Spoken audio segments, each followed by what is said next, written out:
नमस्कार दोस्तों, मैं योगेश पारिक आज आपके लिए लेकर आया हूँ पीएफ डिपार्टमेंट से जुड़ा पीएफ पोर्टल से जुड़ा सबसे खास वीडियो। दोस्तों, आज के वीडियो में हम लोग देखने जा रहे हैं कि पीएफ का फाइनल सेटलमेंट और पेंशन का फाइनल सेटलमेंट का प्रोसीजर क्या है।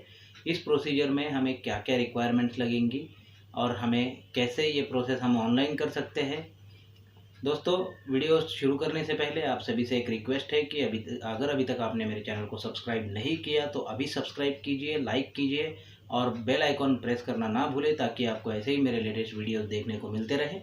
तो दोस्तों, शुरुआत करते हैं। सबसे पहले आपको बता दूं कि आपको अगर पीएफ का और पेंशन का फाइनल सेटलमेंट करना है तो रिक्वायरमेंट्स क्या क्या होती है।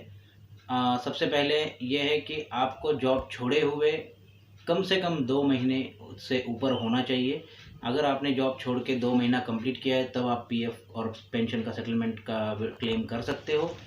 दूसरी सबसे इम्पोर्टेंट चीज़ है कि आपके एम्प्लॉयर ने आपका एग्ज़िट डेट जो है वो पोर्टल पे मार्क किया हुआ होना चाहिए। दोस्तों, अगर ये दोनों चीज़ें आपके पास है, ये क्लियर है, तो आप आगे प्रोसेस कर सकते हो। अभी अगर प्रोसेस करना है तो इसके लिए हमें क्या लगेगा, तो सबसे पहले आपका पैन कार्ड अपडेट होना चाहिए, आपका आधार केवाईसी अपडेट होना चाहिए और आपका बैंक अकाउंट जो है वो आपके यूएएन से लिंक होना चाहिए। ये भी बातें अगर आपके पास रेडी है तो इसके आगे हमें और ये लगने वाला है कि आपको जो बैंक अकाउंट आपने वहाँ पे रजिस्टर किया हुआ है, पीएफ में लिंक किया हुआ है, उसका पासबुक का फ़ोटो, अदरवाइज़ आपको उसका चेक जिस पे आपका नाम प्रिंटेड है उसका फ़ोटो कॉपी एक आपके पास होना चाहिए, जो हमें प्रोसेस करने के टाइम पे अपलोड करना होता है। तो दोस्तों, ये सब चीज़ें अगर आपके पास है तो आप कभी भी ऑनलाइन पीएफ और पेंशन का फाइनल सेटलमेंट का क्लेम कर सकते हो। तो आइए आप चलते हैं मेरे लैपटॉप की स्क्रीन पर और देखते हैं कि पीएफ का और पेंशन का फाइनल सेटलमेंट का क्लेम प्रोसेस कैसे होता है। तो दोस्तों, सबसे पहले अपने इंटरनेट ब्राउज़र में जाके आपको epfindia.gov.in की वेबसाइट को सर्च करना है। उसके बाद में ये वेबसाइट ओपन होने के बाद ये जो फ्लायर आ रहा है उसको क्लोज़ करके केवाईसी अपडेशन मेंबर के बटन पे क्लिक करना है। उसके बाद में ये जो राइट हैंड साइड में यूएएन पासवर्ड और कैप्चा देख दिया हुआ है वहाँ पे आपको लॉगिन करना है। यहाँ पे आप अपना यूएएन नंबर एंटर करोगे, उसके बाद में पासवर्ड एंटर करोगे और नीचे कैप्चा कोड एंटर करके आप साइन इन के बटन पे क्लिक करोगे तो आपका लॉगिन हो जाएगा। दोस्तों, आज हम देख रहे हैं कि पीएफ और पेंशन का फाइनल सेटलमेंट कैसे होता है। ज़रा ध्यान से देखिएगा ये वीडियो ताकि ये आपको दिक्कत ना हो। ये मैंने साइन इन पे क्लिक किया और ये मेरा लॉगिन हो गया। ये ई नॉमिनेशन का जो फ्लायर आ रहा है इसको क्लोज करना है। यहाँ पे अब दोस्तों हम सीधा पहले चेक करेंगे कि अपना सर्विस हिस्ट्री क्या है। यहाँ पे व्यू में जाके सर्विस हिस्ट्री पे क्लिक करेंगे। यहाँ पे देखना है हमें कि अपना डेट ऑफ एग्जिट कंपनी ने आपने मार्क किया है कि नहीं किया। हर कंपनी ने आपका एग्जिट डेट अगर मार्क किया है तो ही आप फाइनल क्लेम कर सकते हो। उसके बाद में हम लोग चलेंगे ऑनलाइन सर्विसेज पे। वहाँ पे ये क्लेम पे हमने क्लिक किया।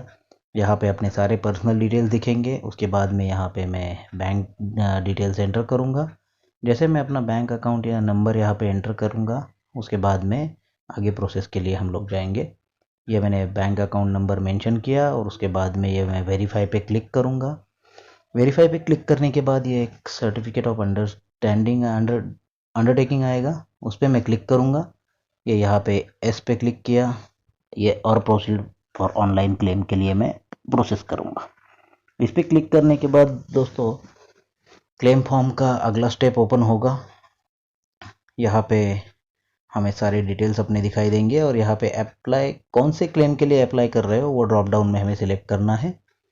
यहाँ पे I want to apply for में यहाँ मैं ड्रॉप डाउन में मैंने पहले पीएफ सिलेक्ट किया। ओनली पीएफ विड्रॉल के लिए हम लोग पहला क्लेम करेंगे। यहाँ पे दो अलग अलग क्लेम सबमिट करने होते हैं, एक में हम पीएफ विड्रॉ करेंगे और दूसरे में पेंशन। तो यहाँ पे एम्प्लॉय एड्रेस पूरा मेंशन करना है एज पर आधार। आपके आधार पे जो प्रिंट किया हुआ एड्रेस है उसमें से आप थोड़ा सा शॉर्ट भी कर सकते हो, लेकिन आपका अगर आधार का और करंट एड्रेस अलग अलग है तो आपको ध्यान में रखिए यहाँ पे आधार का एड्रेस मेंशन करना है। तो ये यहाँ पे मैं एड्रेस मेंशन कर रहा हूँ। एड्रेस की 2 लाइन मेंशन करने के बाद दोस्तों यहाँ पे हमें स्टेट सिलेक्ट करना होता है। स्टेट सिलेक्ट करने के बाद डिस्ट्रिक्ट सिलेक्ट करना होता है। फिर नीचे सिटी एंटर करके पिन कोड नंबर एंटर करके फिर हम आगे प्रोसेस करेंगे। तो अभी फ़िलहाल मैं यहाँ पे अपना एड्रेस मेंशन कर रहा हूँ। ये एड्रेस मेंशन करने के बाद मैं नीचे स्टेट सिलेक्ट करूँगा। देखिए दोस्तों, यहाँ पे हम लोग ये पीएफ विड्रॉ कर रहे हैं। यहाँ पे हमें 2 बार क्लेम सबमिट करना है। एक में हम पीएफ का पूरा सेटलमेंट करेंगे और दूसरे क्लेम में हम लोग पेंशन का सेटलमेंट करेंगे। तो ये एक के बाद एक हम सेम प्रोसेस में 2 क्लेम सबमिट करने वाले हैं। ये देखिए मैंने एड्रेस एंटर किया। अभी मैं यहाँ पे स्टेट सिलेक्ट कर रहा हूँ। उसके बाद में ये मैं डिस्ट्रिक्ट सिलेक्ट करूँगा। ये मैंने डिस्ट्रिक्ट भी सिलेक्ट कर लिया। उसके बाद अभी यहाँ पे मैं सिटी मेंशन करूँगा। सिटी एंटर करने के बाद मैं यहाँ पे मेरा पिन कोड नंबर भी एंटर कर दूँगा और फिर यहाँ पे upload scan copy of cheque और पासबुक जो दिया हुआ है, यहाँ पे मैं अपना बैंक अकाउंट का पासबुक या प्रिंटेड चेक का कोई भी एक, दोनों में से एक कोई भी जो कॉपी मेरे पास अभी सेव है रेडीली, मैं उसको वहाँ पे ब्राउज करके अटैच कर दूँगा। जैसे ही अटैचमेंट वहाँ पे दे दूँगा, उसके बाद में नीचे जो चेक बॉक्स आ रहा है वहाँ पे मैं टिक करूँगा। तो मुझे गेट ओटीपी का ये बटन दिखेगा ब्लू कलर का, उस पर मैं क्लिक करूँगा तो मेरे मोबाइल पे एक आधार बेस ओटीपी आएगा। ये आधार बेस ओटीपी आएगा। दोस्तों ध्यान रखना, आपके यहाँ पे ओटीपी के लिए आपको आपका मोबाइल नंबर और आधार नंबर लिंक होना बहुत ज़रूरी है। अगर आपके आधार में आपका मोबाइल नंबर लिंक नहीं है तो यहाँ पे आप क्लेम का प्रोसेस नहीं कर सकते।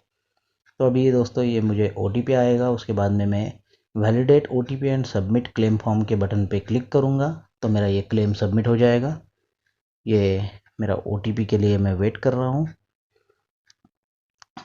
दोस्तों यहाँ पे ये अभी मैं ओटीपी एंटर कर रहा हूँ और ये वैलिडेट पे मैंने क्लिक किया बटन पे।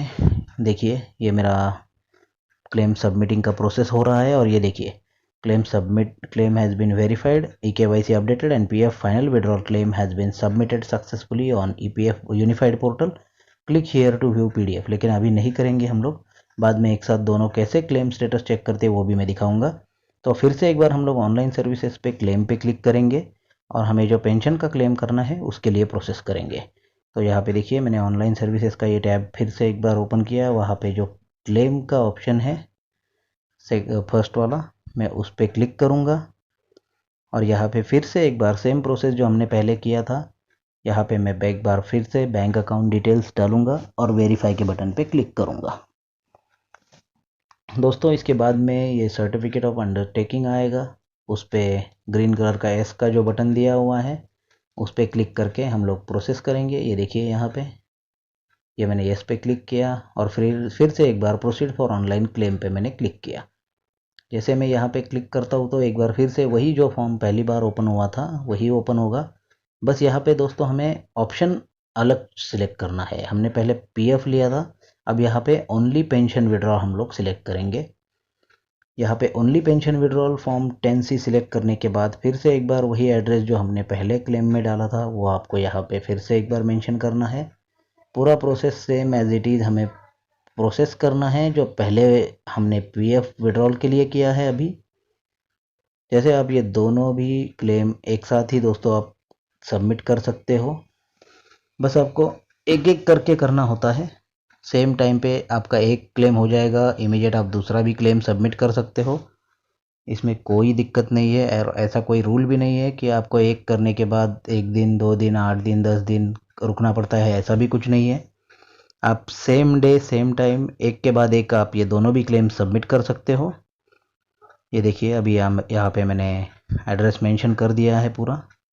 उसके बाद मैं यहाँ पे ये स्टेट सिलेक्ट करूँगा और डिस्ट्रिक्ट सिलेक्ट करूँगा और आगे बढ़ेंगे हम लोग ये क्लेम के लिए।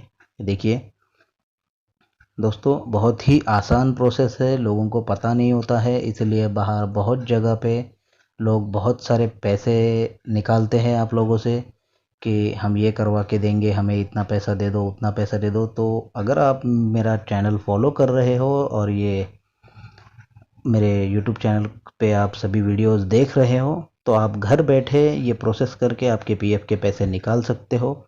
आपको कहीं भी बाहर जाके किसी के पीछे भाग के किसी को पैसे दे के ये सब करने की ज़रूरत नहीं है।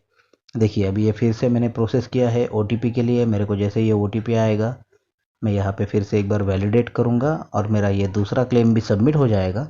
ये क्लेम सबमिट होने के बाद मैं अभी आपको दिखाऊंगा कि ये दोनों क्लेम का स्टेटस क्या है और ये हमें कैसे पता चलता है।